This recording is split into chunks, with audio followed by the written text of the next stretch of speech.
pas quand tu peux agir sur les bouteilles. On voit, c'est mieux que tu te passes tout à l'heure. Voilà. J'en sais pas trop en fin de compte, parce que les bouteilles, si tu ne peux pas les utiliser, ouais, la bouteille que tu as laissée, elle empêche la grande droite de traiter et de présenter les photos. Allez, bonjour à la caméra. Ouais. C'est Mao, non, c'est pas Mao. Voilà.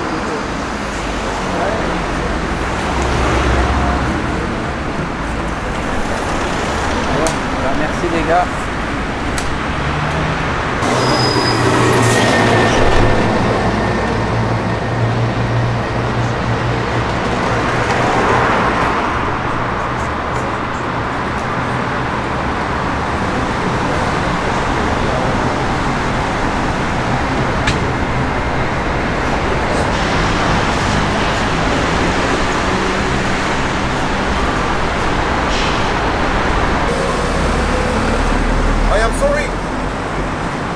La bouteille. Qu'on est heureux pour les gilets jaunes, hein, à savoir que notre action n'est pas morte, contrairement à ce qu'on veut faire croire, et on est constant et cohérent par rapport à notre démarche depuis le 17 novembre. Donc on est là collectivement avec une poignée d'amis qui avons mis ça en place, avec, comme on dit, avec très peu de moyens, mais avec un cœur gros comme ça, pour se faire entendre et pour rappeler aux dirigeants qu'on est toujours là sur les mêmes valeurs et sur les mêmes revendications. Donc c'est la méthode Coué, on va dire. Et donc notre message est à deux niveaux. Donc il est adressé en premier lieu au président et à sa femme, puisque le 6 mars 2016, je les ai rencontrés en personne, à l'époque où il était encore ministre des Finances. Donc nous avons eu un début de dialogue, d'échange. Et lors de cet échange, je lui ai expliqué un peu la situation sociale et économique et les souffrances des gens. Et il m'avait paru sincère, il y avait une certaine empathie, donc il n'a pas pu comment dire, contredire ce que je disais, parce que c'était tellement évident. Et tout à chacun, il a un peu essayé de savoir un petit peu quelles étaient mes origines et d'où je venais, et je lui ai expliqué. Et je lui ai dit, moi mon parcours de vie, ça demanderait des heures à se parler. Et donc, vous parlez d'intégration, vous parlez de création d'entreprise, des gens qui s'investissent dans l'intérêt général de l'entreprise. Il y a un moment dans votre discours, vous avez fait appel à... vous étiez heureux que les jeunes gagnent des milliards. Il n'était pas choqué. Et je lui dis, mais dans les jeunes, c'est bien, mais il y a les seniors aussi qui sont porteurs de projets et qui sont bridés. Et je dis, moi, mon expérience, il y a un brevet, bon, je préfère en parler une autre fois. Donc ça, ça a été le sujet. Et en gros, je lui ai annoncé ce qui allait se passer. Donc le 6 mars, je veux dire que socialement, les gens en avaient marre que ça allait péter. Donc tout à chacun, on avait pris plein la gueule socialement, économiquement, familialement, professionnellement. Tout allait à la dérive. Et les réformes, au lieu d'aller par le haut, étaient par le bas. Donc il l'a pris, hein. Mais il n'y avait pas d'argument derrière, parce que c'était tellement évident. Et je lui disais qu'on n'était pas du même monde. Et que s'il allait les vivre, il fallait qu'ils viennent avec nous au quotidien pour se rendre vraiment compte. C'est pas à travers des bouquins, à travers des rapports. Et donc, il y a eu sa femme qui est arrivée, on a commencé le dialogue. J'ai dit, écoutez, il y avait de la musique parce que c'était un carnaval. J'ai dit, si vous voulez, on peut se rencontrer. Et à ce moment-là, j'ai dit, alors comment on fait? Je peux venir vous voir quand vous voulez. Et il me dit, ah, je sais qu'on se retrouvera. Donc il m'a lancé un peu un défi. Donc salut, je le passerai. Mais je vous raconterai cette séquence qui est importante. C'est 4 minutes sur la place de l'hôtel de ville entre lui, moi et sa femme. Donc ça fera l'occasion. C'est pas le but aujourd'hui. Et par ailleurs, ça, je suis parti. Et 5 mètres après, je me suis dit, mais il me lance un défi. J'ouvre ma sacoche où j'avais mon appareil photo. Je reviens et je lui tends ma carte de visite. Je dis, maintenant, la balle est dans votre camp. L'heure, il n'y a pas de visiteur du jour ou du soir. Je suis à votre disposition. Ok. On s'est fait la bise, selfie, tac, tac. C'est parti. Et donc, quasiment 3 ans après. Et il est venu sur l'inauguration des Restos du Cœur, là, les 30 ans, je ne me souviens plus, où j'ai essayé, mais bon, ça s'est pas fait. Voilà. Alors donc, dans mon parcours, il fait que tout à chacun dans notre situation sociale, économique, professionnelle, amoureuse, tout ce qu'on peut dire dans la vie, fait que nous, les Gilets jaunes, on peut témoigner du vécu. Et donc là-dessus, je rejoins le mouvement des Gilets jaunes depuis l'acte 4.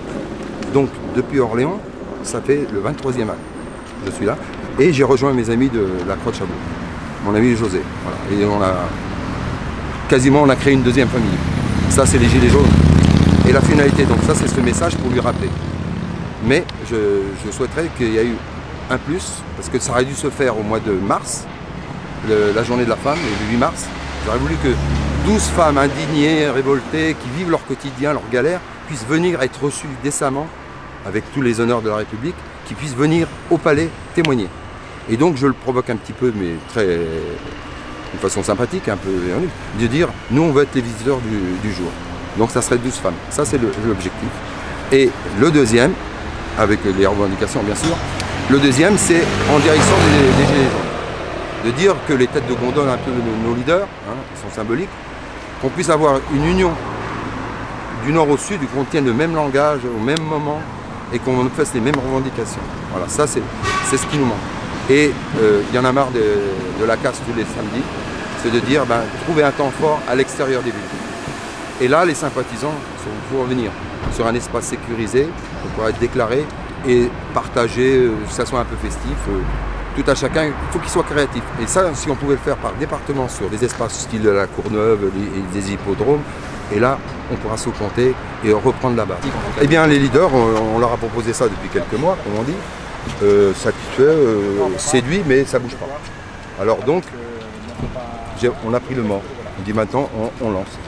Donc c'est un message en leur direction. Et concrètement, qu'est-ce que vous attendez de quel message vous leur adressez? Eh bien, que cet espace-là qu'on voudrait créer simplement, là on a imposé quasiment une date le 22 et le 23 juin. Hein, tu es d'accord, José? Oui. Pour dire, il y a une possibilité de se retrouver, c'est cet espace-là. Ça, c'est un ballon d'essai. Ça se fait par département. Si ça ne se fait pas, on le refera à la rentrée. C'est un peu pour leur donner le signe, la piste à suivre. Voilà. Maintenant, il y en a marre de faire des manifs tous les samedis où on arrive à se faire gazer. On peut faire autrement. Il faut être créatif. Mon attitude vous apporte la réponse. Le pouvoir, il n'est pas là. Il est là. C'est les leaders, c'est les politiques, c'est eux là. Et après qu'ils refondent effectivement cette Europe qui aurait dû être sociale, fraternelle et tout ça, l'Europe de la finance, on a vu ce que ça a amené. Donc c'est une catastrophe humaine, financière et sur la nature. Donc ça, je ne m'attends à rien. Et vous avez vu les clivages, maintenant les extrêmes sont là. Non, il faut repartir à la base, recréer un siècle, les fondateurs, les 6 là, repartir et qu'on laisse le temps aux autres d'arriver à notre niveau. Parce que de faire descendre les gens qui étaient à la 5e marche et de faire descendre à la 2e pour que les autres soient au même niveau, non, ça suffit. Moi j'attends rien. Si c'est votre question, José, par rapport à l'Europe. Ah mais moi j'ai donné. T'as donné? Ça y est, comme je suis on va dire un citoyen responsable, je vais le faire. D'ailleurs, vous avez bien vu ce qu'on demande, le vote obligatoire avec le bulletin blanc pris en considération et le bulletin abstention. Ça a un sens pour lui. Ça veut dire que tout citoyen qui vit dans la cité doit se prononcer à un moment ou à un autre. Donc il y a 5 partis qui se présentent, ils ne sont pas satisfaits, il y a le bulletin blanc. Par contre, le système qui vous est imposé, vous marquez votre abstention. Vous ne restez pas à la maison, que tous les soirs, on voit les politicards et les gens du sondage qui font des hypothèses de temps de ceci, cela. Non. Et moi, ce qui m'a révolté, ce qui m'a mené ça fait 40 ans que je demande ce vote blanc et ce vote abstention. Parce que les députés, quand ils votent pour, contre et abstention, c'est clair. Et la révolte est arrivée suite à l'élection partielle qu'il y a eu le 18 novembre à Ivry, avec Valls. Vous vous rendez compte que l'élu qui a été élu avec plus de 81% d'abstention, il ne représente même pas 10% du corps électoral, ce système-là, il est voué à l'échec. Il y en a marre. Il faut qu'on reparte sur des bases, que les gens soient élus en pleine...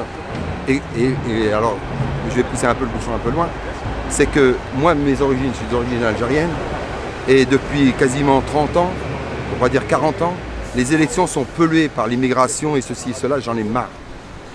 On n'a jamais pu voter pour la société pour arriver à bâtir les choses. Et que moi je voudrais, à ce moment-là, puisqu'on nous a mis le Front National dans les pattes et ceci et cela, les socialos et la droite ont joué sur le dos des immigrés, ça suffit. Et à la limite, je ferai un message à mes frères immigrés qu'on pourra se compter différemment.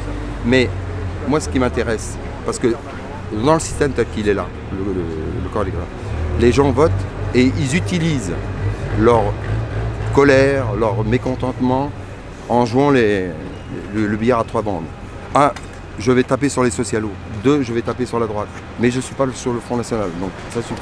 Maintenant, si les élections sont claires, eh bien à ce moment-là, on verra ceux qui partagent vraiment les thèses du Front National. Et moi, ça m'intéresse en tant que citoyen. De toute façon, l'un ou l'autre m'indiffère. On continuera le combat, malheureusement. Et la situation, elle est là. Donc, on peut faire plusieurs hypothèses. Moi, j'attends le soir des résultats. On verra. Et chacun prendra ses responsabilités à ce moment-là. Donc, en l'état actuel, je ne veux pas faire d'hypothèse sur la comète, quoi que ce soit. Donc, effectivement, tous les scénarios sont possibles. Puis à ce moment-là, on se positionnera. Et à ce moment-là, on demandera des comptes à tous ceux qui ont utilisé ce système. Parce que ça fait 40 ans que ça joue. Hein. Ça a commencé tout en même temps. En tant que gilet jaune. Oui, mais en tant que gilet jaune, on se positionnera, il n'y a pas de souci. Non, moi je vais passer un échec, puisque là il est élu, il est là pour ses 5 ans. Dans notre démarche, on est en combat. Soit il accepte qu'on puisse renverser la table et rebâtir la société. Et s'il est là, ben, on continuera le combat. Comme on dit chez nous, vous avez la montre, nous on a le temps. L'horloge, hein, voilà. Donc malheureusement, c'est la seule force qu'on a, la détermination et la constance. Donc on n'est pas dans la violence, on joue les institutions. Si les institutions, si le peuple à ce moment-là se positionne ou reprend une deuxième couche avec l'herbe, ça c'est leur problème. Mais tout à chacun prendra sa responsabilité sur un tableau établi. Mais pour le moment, je ne vais pas faire des hypothèses, ça serait un peu présomptueux.